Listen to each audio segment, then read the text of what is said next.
Via libera dalla Commissione Affari Istituzionali del Consiglio regionale ai 5 nuovi comuni veneti nati dai referendum sulle fusioni dello scorso 16 dicembre. Per 5 nuove fusioni invece non c'è stato l'ok complessivo, quindi la Commissione e il Consiglio ha rigettato la proposta. Caso particolare quello della nuova realtà di Valbrenta in provincia di Vicenza, dove il progetto originario di fondere 5 comuni si è scontrato con il voto negativo dei residenti di Solagna.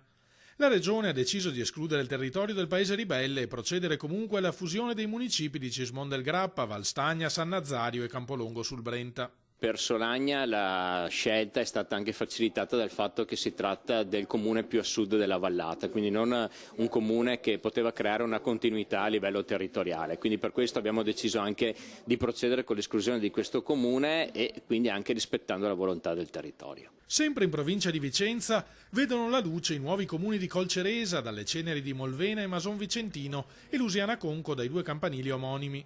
Nella Marca nasce Pieve del Grappa dal matrimonio di Paderno e Crespano.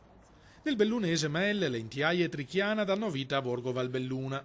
Il nuovo assetto di questi territori sarà ora approvato dal Consiglio per arrivare entro la primavera allo scioglimento delle amministrazioni comunali che verranno affidate a un commissario prefettizio fino alle prossime elezioni.